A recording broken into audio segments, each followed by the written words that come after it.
Assalamualaikum warahmatullahi wabarakatuh. Halo. Halo semuanya. Halo semuanya. But if I lay down and I play dead and I stay dead, baby you'll get sick of being the monster. Halo teman-teman semua, apa kabar kalian? Semoga kalian baik ya. Di video ini akan dibahas mengenai survei batimetri. Video ini dipersembahkan oleh kelompok 5. Bagi teman-teman yang pengen tahu lebih jauh mengenai survei batimetri, bisa lihat full videonya ya. Nah, sebelum masuk ke pembahasan tentang survei batimetri, alangkah baiknya kita kenalan dulu yuk. Pertama ada aku, Laurencia Levina Pramestanti dari Oceanografi B dengan NIM 2605050120140 126. Nah, berikutnya ada teman aku nih mau kenalan. Perkenalkan, nama saya Ahmad Fauzi dengan angka NIM 130. Nama aku Rio Prasetya Marpaung dengan NIM 2605001140047 dari Oceanografi B. Kenalin, nama aku Maldiva Abiza Jarika Suendar dari kelas Oceanografi B angkatan 2020 dengan NIM 260500120140060. Perkenalkan, nama saya Zifar Sakif Fularian dengan NIM 260500120140073 dari Oceanografi. But if I lay down and I play dead and I stay dead, baby you'll get sick of being the monster. Sebelum pada pengertian tersebut, ada baiknya kita mengetahui pengertian batimetri terlebih dahulu. Batimetri merupakan ilmu tentang pengukuran dasar laut untuk ditampilkan sebagai peta batimetri. Lalu sedangkan batimetri merupakan proses atau kegiatan pemetaan dasar perairan, pengumpulan data, kondisi perairan, dan pengolahan data suatu perairan. Jadi kegiatan ini ditujukan untuk menentukan kedalaman dasar permukaan laut.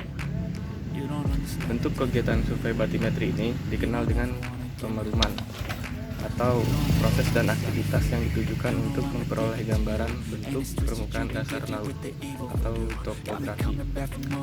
Pemeruman dilakukan dengan menginterpolasikan titik-titik pengukuran kedalaman yang berada pada lajur-lajur pengukuran kedalaman yang disebut sebagai lajur perum atau sounding line. Lalu dalam survei batimetri ini akan menghasilkan output berupa peta batimetri yang berisikan mengenai morfologi dasar permukaan laut dan disajikan dengan menggunakan garis-garis kontur kedalaman. Nah, nanti di sini tuh ada gambar peta batimetri, mana nanti ada gambar daratan, lautan, dan ada garis-garis warna hitam yang lebar dan menyempit. Kalau menyempit itu tandanya berarti perairan semakin dalam. Nah, jadi peta ini dapat digunakan untuk penentuan jalur pelayaran, topografi dasar perairan, analisis dan pemodelan tsunami, identifikasi kondisi ekologi bawah laut, dan lainnya. Selanjutnya akan dijelaskan oleh teman saya. Sekian dari saya.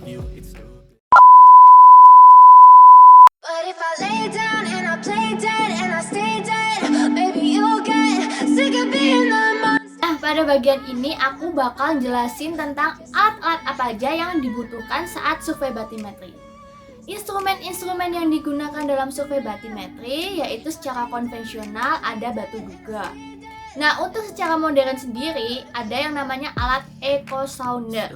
Echo sounder sendiri memiliki banyak macamnya. Ada 3, yaitu yang pertama itu single beam, yang kedua ada dual beam, yang ketiga ada multi beam. Nah, sistem echo sounder sendiri yaitu menggunakan transducer dan reservoir. Nah, kemudian ada alat survei pendukung seperti kapal survei yang digunakan untuk mengangkut si echo soundernya dan kita sebagai surveyornya. Kemudian ada GPS. GPS digunakan untuk menentukan titik mana yang akan kita lakukan survei batimetri tersebut. Kemudian ada life jacket untuk melindungi para surveyor buat saat di kapal agar lebih aman dan safety. Kemudian ada peta laut. Nah, fungsi dari peta laut ini untuk mengetahui kondisi sekitar daerah yang akan kita survei batimetrinya agar kita lebih paham tentang daerah tersebut. Nah, tadi itu beberapa alat-alat yang digunakan dalam survei batimetri. But if I lay down and I play dead and I stay dead,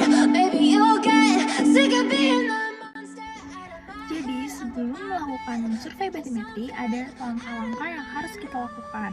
Nah, di sini ada 6 langkah yang harus dilakukan. Yang pertama adalah persiapan. Nah, persiapannya itu termasuk persiapan administrasi, persiapan teknis, perencanaan teknis kerja, personel, serta peralatan dan bahan. Lalu yang kedua adalah survei pendahuluan. Nah, survei pendahuluan ini merupakan survei yang dilakukan untuk mendapatkan gambaran yang lebih nyata tentang kondisi daerah survei. Lalu yang ketiga adalah survei utama. Nah, survei utama ini terdiri dari pengukuran titik kontrol horizontal, pengamatan pasang surut, pengeruman, penentuan garis pantai, pengambilan sampel dasar laut, pengukuran sifat fisik air laut, pengamatan arus, penentuan sifat fisik air laut atau kondisivitas temperatur, kecerahan, dan tekanan. Lalu, yang keempat adalah tahap pengolahan data perum. Jadi, nanti hasil dari survei utama akan diolah sehingga mendapatkan data kedalaman. Lalu yang kelima adalah tahap penyimpanan dan penyajian. Nah, tahap ini merupakan tahap untuk menyimpan data hasil survei. Data hasil survei ini memiliki beberapa jenis data, antara lain adalah data analog, data digital, dan data mentah. Lalu yang terakhir adalah laporan survei. Nah, laporan ini merupakan tulisan yang mencakup semua hasil dari survei batimetri. Laporan survei ini dapat berupa laporan pengukuran kedalaman dan laporan pengukuran lainnya. But if I lay down and I play dead and I stay dead, maybe you'll get sick of being the Baik, seperti yang sudah kita ketahui, batimetri tentu melalui beberapa tahapan. Salah satunya prasurvei. Nah, di prasurvei ini kita akan menentukan jalur pelayaran yang akan digunakan saat survei batimetri berlangsung, seperti yang sudah dipelajari pada praktikum metode oceanografi. Nah, berikut kita paparkan hasil dari salah satu contoh praktikum metode oceanografi. Nah, di sini ada peta pengolahan kita dari hasil Google Earth, di mana kita akan menentukan panjang jalur lintasan, yaitu sepanjang yang sudah ditentukan melalui perhitungan. Setelah itu kita juga memiliki titik acuan. Setelah kita buat titik acuan, kita buat peta perum tanpa cross terlebih dahulu, yaitu menyamping. Setelah peta perum tanpa cross, lalu kita lajur perumnya dengan cross, yaitu ke atas. Berikut hasil dari lajur pelayaran yang akan digunakan pada saat survei batimetri berlangsung. Nah, ketika lajur pelayaran sudah terbuat, maka kita akan melakukan survei batimetri. Seperti yang saya ambil dalam salah satu jurnal, yaitu berjudul Analisis Hasil Survei Batimetri dan Arus di Pelabuhan Jampea, Kabupaten Selayar. Di sini diilustrasikan ketika kapal melakukan survei batimetri, di mana kapal akan menembakkan gelombang sonar ke arah dasar laut, sehingga gelombang sonar akan memantul ke arah kapal dan akan didapatkan hasil berupa kedalaman dari dasar laut tersebut.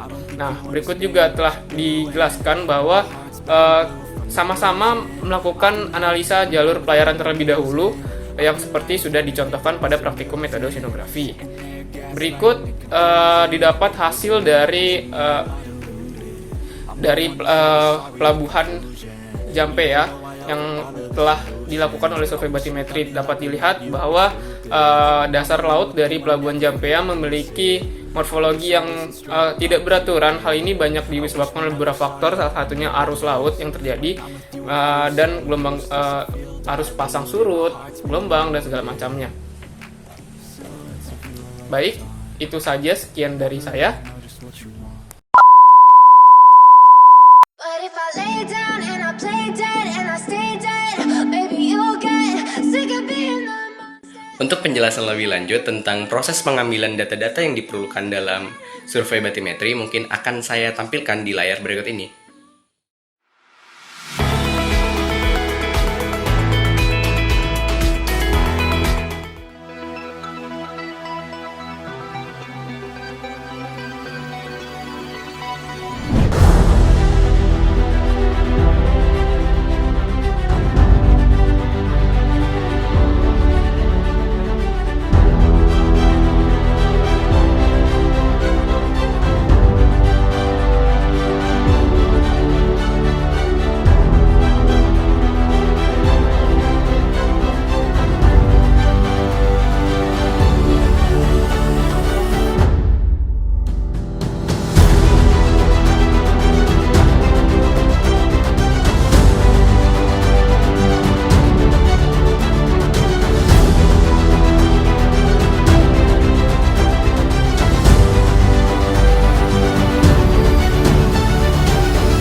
Thank you so much for watching this video. Don't forget to like, comment, and subscribe.